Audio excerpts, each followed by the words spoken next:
So one time I ran out of my anxiety medication and my mom texted her friend and was like, hey, can Lindsay borrow your dog's anxiety medication? They take the same.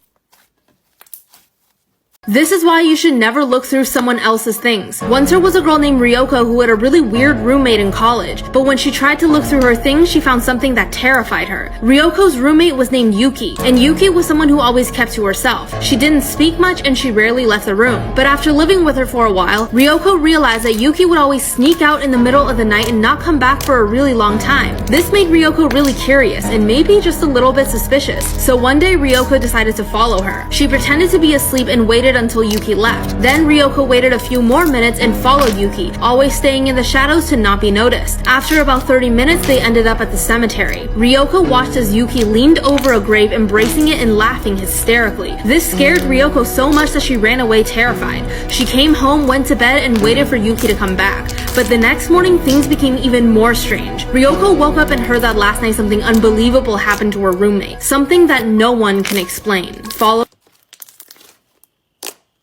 This is why you should always remember your parents' phone number. A man named Liam met a girl named Ava. The two fell in love in high school and decided to get married. They worked every day in order to save up for a house, but things changed when Ava became pregnant. They were both shocked to find out that Ava was pregnant since they were both young and it wasn't planned. 9 months later, Ava gave birth to a little girl named Casey. A couple years go by, Liam and Ava are constantly arguing and begin to talk about divorce. So the two sat down together and formed a plan to fix their relationship. One day, Casey goes missing. After searching for a couple years, there was no luck in finding Casey. Ava and Liam begin to move on and start life over. 15 years later, Ava and Liam are sitting on the couch when suddenly Liam's phone rings. Liam answers the phone and says hello, and then his face sinks. Ava says, who is it? Liam looks at her terrified and says, it's Casey. Ava looks at Liam and says, how? I thought you killed her to spend more time.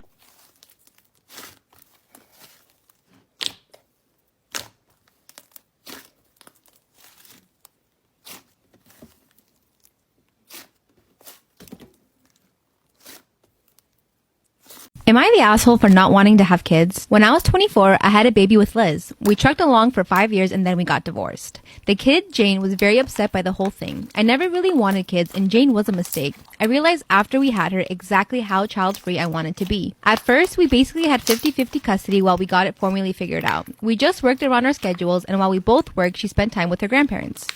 The problem arose when I realized I was dreading having her over. A lot of the time, we did 10 days each, and I had the time of my life on my 10 days off, and I hated having her with me. She was fine before, but now was showing some really shitty behavior to me specifically. Nothing major, but she was really well behaved before. The divorce was finally about to go through, and our legal obligations toward Jane's decided. I told my lawyer that I wanted no custody, full stop, but would pay full and maximum child support instead. My ex Liz and my parents were not happy about this, but I told them I was moving across the country to a city and this was the only way. It's now 10 years later and I'm exceptionally happy and I'm now married again and my wife doesn't want kids either. Am I the asshole for throwing wine on my mom at my brother's wedding? My mom and I have always had a difficult relationship. I'm her scapegoat and my brother is her golden child. He can really do no wrong in her eyes. I'm expected to do housework every time I visit, while my bro sits around doing nothing. So I don't visit much and I just avoid her. Despite all this, bro and I are still very close, and I'm good friends with my sister-in-law. My mom has treated sister-in-law like shit ever since she started dating my brother 5 years ago. My bro and sister-in-law got married in October. They seized the COVID opportunity to have something small, 20 guests total, and it was in their backyard. My mom showed up in a floor-length white dress. Sister-in-law looked like she was going to cry when she saw my mom. So, without thinking, I just grabbed a bottle of red wine. No! Uncorked it and dumped the whole thing down my mom's front. Mom flipped out but couldn't scream at me because there were so many people around. So she just left with my dad and came back wearing a green dress. Oh my god, okay, so where? In 2014, I followed Taylor Swift on Tumblr and she followed me back and started liking and reblogging my posts. And then a few days after her 1989 album came out, I got a really weird DM on my personal Twitter. And it was from Taylor Nation, and it said, confidential message, hi Alyssa, a friend of ours is sending you a package. It should be arriving to you sometime tomorrow. Let us know when it gets to you. Thanks, winky face. And I was a little bit creeped out because, like, they never asked for my address. I don't know how they found my Twitter. But I was like, cool, they're sending me some merch, it'll be fine. So I texted my mom and told her to look out for something from Taylor Nation, and then she called me the next day, and I was in class, and I had to leave class, and I was like, hello? And she was like, hey, you didn't get anything from Taylor Swift, but FedEx just dropped off this huge package, and it says it's from Nashville, but it doesn't have a return address, and I don't know what it is. So that night, I was in the McDonald's drive-thru, and I got a call from Taylor Nation, and they were like, hey, you were supposed to get a package today. The sender is really concerned that you haven't posted on Tumblr.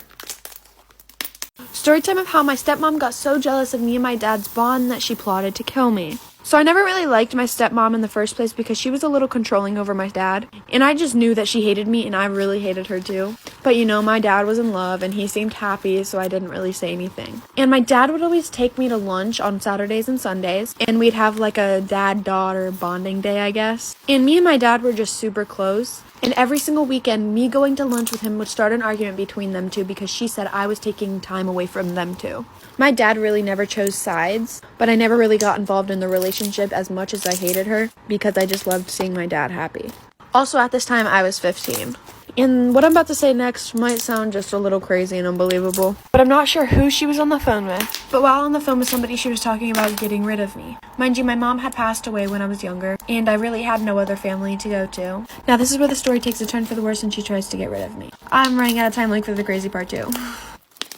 If a website ever asks you these questions, don't do what she did. Once there was a girl named Masha who heard that there's a new service that gives everyone free internet access, so she decided to use it, but this would lead to something horrifying for Masha and her family. After she connected to this internet service, a web page popped up asking her to register some information, but the questions were oddly personal. It asked, what's your usual mode of transportation? With a photo of a bus, a boat, a train, and a plane. Masha took her bike to school every day, so she clicked on the train instead. But the next day, the local news showed that there was a horrific train crash that killed everyone on board. Masha thought that this was a coincidence, but soon she'd realize that she made a deadly mistake. Later, she needed to use the internet again, so she logged back in. This time it asked, what kind of home do you live in? Along with 4 different pictures of different types of homes. She clicked apartment even though her and her family lived in a house. And the next day, the apartment building near her school burned down. The police suspected arson. Then she went back to the internet server one last time, but this time it showed a photo of her mother, father, sister, and herself with the question, who is your favorite family?